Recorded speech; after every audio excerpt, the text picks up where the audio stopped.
రవి ప్రకాష్ సిలికానాంధ్ర ఆసుపత్రి Kuchipudi super speciality వైద్య సేవలు పూర్తిగా ఉచితం. తిరువూరు పట్టణంలో అత్యంత తీవ్రమైన సమస్యలు రెండు. ఒకటి తాగునీరు, రెండు డ్రైనేజ్. తాగునీరుకు సంబంధించి కృష్ణా జలాలు తీసుకొచ్చి తిరువూరు పట్టణంలో, తిరువూరు నియోజకవర్గంలో ప్రతిరోజు ప్రతి ఇంటికి మంచినీరు ఇచ్చే పథకాన్ని గతంలో చంద్రబాబు నాయుడు గారు ప్రారంభించారు. దాని పైపు లైన్ నిర్మాణం ఏకొండూరు మండలం రామచంద్రాపురం వరకు వచ్చింది. కానీ ఆ తర్వాత వచ్చిన జగన్మోహన్ రెడ్డి గారి ప్రభుత్వం ఆ పథకాన్ని ఆపేసింది, తిరువూరికి తాగునీరు లేకుండా చేసింది. రెండో అతిపెద్ద సమస్య, తీవ్రమైన సమస్య, డెంగ్యూ జ్వరాలకు కారణమవుతున్న సమస్య తిరువూరులో డ్రైనేజ్ సమస్య.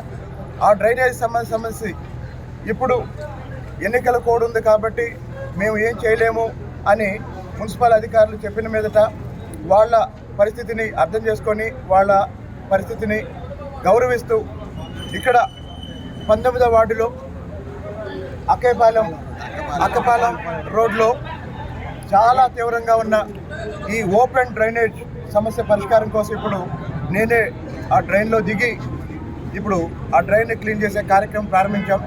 కాబట్టి తిరువూరు పట్టణ ప్రజలందరికీ ఈ సందర్భంగా నేను చెప్పేది ఏంటంటే, రాబోయే రోజుల్లో తిరువూరు పట్టణంలో మంచి రోడ్లు, అలాగనే డ్రైనేజీ వ్యవస్థ, మంచినీరు ఇచ్చి పట్టణాన్ని ఒక మంచి పట్టణంగా, పరిశుభ్రమైన పట్టణంగా తీర్చిదిద్దే బాధ్యత నేను తీసుకుంటానని ఈ సందర్భంగా తిరువూరు ప్రజలందరికీ తెలియజేస్తూ తిరువూరుని అభివృద్ధి చేసుకుందాం. రాజకీయాలకు అతీతంగా మన ఊరిని, తిరువూరిని, పట్టణాన్ని, అలాగనే నియోజకవర్గాన్ని అభివృద్ధి చేసుకుందాం. అందరూ సహకరించాల్సిందిగా వేడుకుంటున్నాను. Thank you.